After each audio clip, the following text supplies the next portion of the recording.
अस्सलाम वालेकुम बच्चों। आज पंचम जमात में आज हम एक नई सबक पढ़ने जा रहे हैं। हमारी सबक का नाम है सबक नंबर 8 बहादुर बच्चे। इसके मुसन्निफ सरफराज आरजू है। उन्होंने बहुत ही अच्छी नज़म लिखी, बहुत ही अच्छा सबक लिखा है। अगर आप इस चैनल पे नए हो तो मेरे चैनल को ज़रूर शेयर कीजिए, सब्सक्राइब कीजिए। तो चलो आइए हम अपनी सबक नंबर 8 बहादुर बच्चे की शुरुआत करते हैं। इसके मुसन्निफ सरफराज आरजू है। उन्होंने बहुत ही अच्छा सबक लिखा है। उनकी पैदाइश 2 सितंबर 1956 में हुई थी। सरफराज आरजू मुंबई में पैदा हुए, मतलब उनका जो ताल्लुक था हिंदुस्तान मुल्क से ताल्लुक रखते थे और वो मुंबई में पैदा हुए थे। गुज़िश्ता 35 वर्षों से सहाफ़त, अदब, मुख्तलिफ तालीमी या सामाजिक अदारों से वाबस्ता है। मतलब उन्होंने अपनी पूरी अपना जो ज़िंदगी है उन्होंने कहाँ गुजारी? अदब, मुख्तलिफ तालीमी सामाजी अदारों में उन्होंने अपनी ज़िंदगी गुजारी। हमारे मुल्क में जो बच्चे गैर मामूली बहादुरी का मुजाहरा करते हैं उनकी बहुत कदर की जाती है। मतलब हमारे मुल्क में जो बच्चे गैर मामूली बहादुरी का मुजाहरा करते हैं उनकी बहुत कदर की जाती है।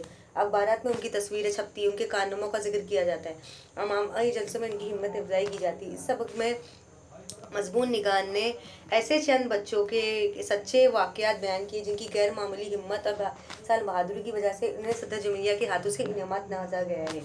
मतलब इस सबक में सरफराज जो आरजू उन्होंने बहादुर बच्चों की हौसला अफजाई की, उनके बारे में बयान किया है कि हमें बहादुर बच्चों की कदर करना चाहिए जिन्होंने मेहनत की है हमारे मुल्क के लिए, जिन्होंने वाकई हमारे कौम के लिए एक अच्छी मिसाल कायम की, तो हमें उन्हें इज्जत देनी चाहिए। तो चलिए आज हम हमारे अपने सबक की शुरुआत करते हैं। मुंबई में तेज़ बारिश से कभी कभी सैलाबी सूरत पैदा हो जाती। जैसे कभी हमारा जो शहर महाराष्ट्र है, मुंबई में जहाँ रहने वाले लोग के लिए जो बारिश होती है, तेज़दार मूसलाधार बारिश होती है, तो वो कभी कभी हमारे लिए सैलाबी सूरत पैदा कर देती है। लोगों का बाहर निकलना मुश्किल होता है। मुंबई के माखूर इलाके में चिल्ड्रन एड सोसाइटी नामी इदारा बच्चों के लिए एक बाल घर चलाता है। मुंबई के मतलब माखूर माखुर्द इलाके में चिल्ड्रन एड सोसाइटी नामी एक ज़्यादा बच्चों के लिए एक बाल घर चलाता है। एक दिन लगातार बारिश हो रही थी, बाहर पानी की सतह बढ़ते जा रही थी, इसलिए बाल घर के बच्चे एक कमरे में सहमे हुए बैठे थे। उन बच्चों में अस्मा भी शामिल थी, जिसे दूसरे बच्चे दीदी कहकर पुकारते थे। अभी यहाँ पे जब मुंबई जो मुल्क में रहते हैं, शहर में रहते हैं, मुंबई एक शहर का नाम है। मुंबई शहर की बारिश तो इतनी भयानक होती, इतनी तेज़ होती कि वो कभी कभी हमारे लिए सैलाब साबित हो जाती है। लेकिन यहाँ पे जो मुंबई के माखुद में एक चिल्ड्रन डे सोसाइटी एक प्ले ग्रुप था। जैसे एक प्ले ग्रुप होता है ना, छोटे बच्चे जहाँ पे पढ़ते हैं, नर्सरी जूनियर सीनियर, वहाँ पर एक बाल घर था, एक प्ले ग्रुप था, जहाँ पे जब तेज़दार बारिश हुई तो सारे जो छोटे छोटे बच्चे थे उस बाल घर में बैठे हुए थे। उनमें से एक बच्ची थी जिसका नाम अस्मा था, वो भी शामिल थी, और बाकी के दूसरे बच्चे उसे उसे दीदी दीदी कह के पुकार रहे थे।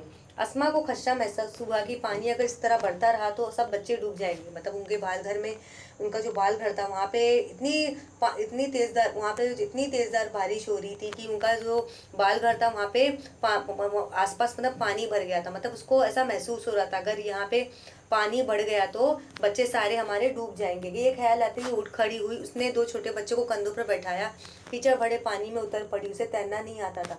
मतलब उसने सोचा कि अगर इस बाल घर में पानी तेजी से अगर बढ़ते हुए आ गया तो सारे बाल घर के बच्चे डूब जाएंगे। तो उसने क्या किया, छोटे छोटे बच्चों को कंधे पर बैठाया, कीचड़ भरे पानी में उतर पड़ी।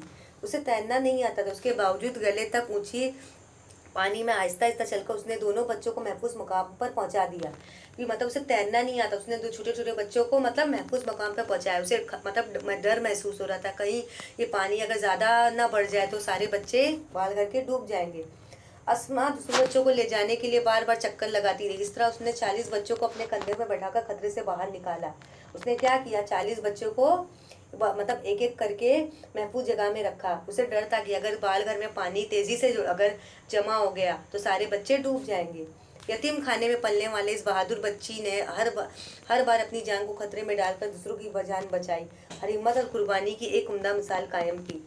मतलब यहाँ पे जो चिल्ड्रन एड सोसाइटी थी, यहाँ पे सारे कौन से बच्चे रहते थे? यतीम वाले बच्चे रहते थे। जैसे मतलब जो जिनके माँ बाप नहीं है, गुजर गए हैं, इंतकाल हो गए हैं, तो यहाँ पे जो यतीम थी, आसमा ने इतनी बहादुरी साबित की, उसने छोटे छोटे बच्चों की जान बचाई, उसने सही महफूज जगह पे उन्हें पहुँचा दिया ताकि सारे बच्चे उनकी जान जो है सही सलामत बच जाए। मुंबई की आसमा की तरह राजस्थान के एक 15 साल लड़के सुधैर की कहानी भी बड़ी बड़ी वलो अंगेज है। एक रात वो अपने घर में बैठा था, अचानक बिजली चली गई, पूरा इलाका अंधेरे में डूब गया। इस वक्त पड़ोसी की कुछ औरतें चीखने चिल्लाने की आवाज़ें सुनाई थी। जैसे अगर हमारे इलाके में कहीं अगर लाइट चली जाती है तो हम बहुत परेशान हो जाते, डर जाते कि ये बिजली कब आएगी। वहाँ खूब तेज़ रोशनी भी दिखाई दे वहाँ खूब तेज़ रोशनी भी दिखाई दे रही थी। कुछ उस वक्त पड़ोस से कुछ औरतें चीखने चिल्लाने के बाद वहाँ खूब तेज़ रोशनी भी दिखाई दे रही थी। सीधेर की समझ नहीं आया कि वो रोशनी कैसी है। उसने अपने घर की दीवार से छलांग लगाई, पड़ोस में घर में पहुंच गया। वहाँ चारों तरफ धुआं फैला हुआ था, कमरा भी बेहद गर्म था। सुधीर ने देखा कि एक कोने में 4 औरतें डरी सहमी बैठी है। वो धुएं की वजह से बार बार खांस रही है, वो मदद के लिए चिल्ला रही है। कमरे के वस्त में रखी हुई गैस बत्ती से शोले बुलंद हो रहे थे। उसके करीब एक गैस सिलेंडर का रखा हुआ था। उसे देखकर सुधीर को अंदेशा हो कि गैस बत्ती कभी भी फट सकती है। अगर उसकी आग गैस सिलेंडर को अपने लपेट में ले ली तो बड़ी तबाही आ जाएगी। उसने अपनी जान की परवाह न करते हुए जल्दी ही गैस बत्ती को उठाया और दौड़ता हुआ कमरे से बाहर निकला, उसे दूर फेंक दिया। उसके बाद वो इंतहाई फिरती से बाहर से मिट्टी ला कर कमरे में आग पर डालता, उसे बुझाने में कामयाब हो गया।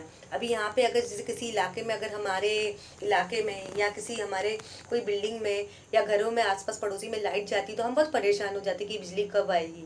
तो यहाँ पे सुधीर एक जो 15 साल लड़का है, उसने क्या अपनी हिम्मत दिखाई।